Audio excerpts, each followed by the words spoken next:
जय बिहार। कैसे हैं आप लोग? अच्छे हैं। देखिए बाबू, भारत में कुछ स्टेट, कुछ राज्य ऐसे हैं जो हमेशा देश को सर्वोपरि मान करके अपनी नीतियों का निर्धारण किया है और उनकी नीतियों का अनुसरण भारत सरकार के द्वारा भी किया गया है। उसमें एक बिहार है, फिर राजस्थान है। आपको अभी राजस्थान अरावली पहाड़ी काफी चर्चा में है। एक हैशटैग चलाया जा रहा है, सेव अरावली। क्या है ये मुद्दा? इसी को लेकर के जो है आज हम आपके साथ चर्चा करेंगे। अरावली के बारे में जानेंगे, मुद्दा क्यों बना अरावली और इससे क्या असर पड़ सकता है। अरावली को लेकर जो सुप्रीम कोर्ट का फैसला आया है, उस फैसला से असर क्या पड़ सकता है, इन तमाम चीजों को एक एक करके देखेंगे हम लोग।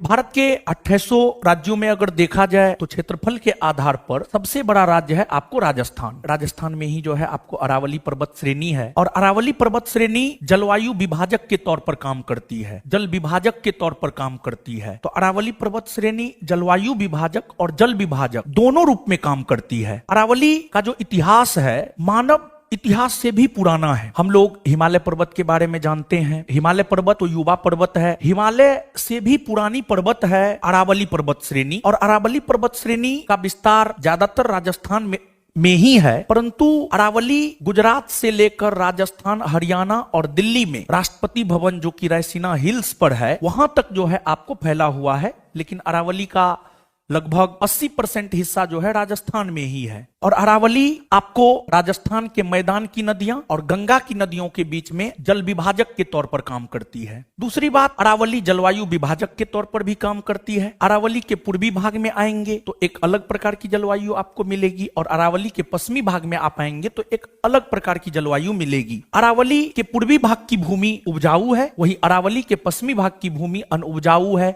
और अरावली के पश्चिमी भाग में ही जो है आपको थार मरुस्थल है। और अरावली की जो सबसे ऊंची पर्वत चोटी है वह गुरु शिखर है, जिसकी ऊंचाई 1722 मीटर है और गुरु शिखर माउंट आबू पहाड़ी में है और माउंट आबू पहाड़ी में ही जो है दिलवारा का जैन मंदिर भी है जो कि जैनियों के लिए प्रसिद्ध है। तो आखिरकार अरावली को लेकर जो है न्यायालय का क्या जजमेंट आया है, इसको आप देखें तो यहां पर इस मानचित्र पर आप देख सकते हैं अरावली आपको गुजरात से लेकर के इधर दिल्ली तक जो है आपको फैला हुआ है। आप देखिए ये अरावली है। अरावली के पश्चिमी भाग में थार डेजर्ट है, मरुस्थल है, पूरा का पूरा अनउपजाऊ भूमि है। इसके बाद इधर आपको पूर्वी तटीय मैदान है, फिर हारोती पठार है। अरावली को लेकर सुप्रीम कोर्ट का क्या जजमेंट आया है? सर्वोच्च न्यायालय द्वारा अरावली पहाड़ियों की नई कानूनी परिभाषा तय की गई है और सुप्रीम कोर्ट ने अपने जजमेंट में दो प्रकार की बात कही है और सुप्रीम कोर्ट के द्वारा जो दो प्रकार की बात कही गई है उसमें पहली बात यह कही गई है कि 100 मीटर से ऊंची पहाड़ियों को ही अरावली पहाड़ी का हिस्सा माना जाएगा। मतलब आपको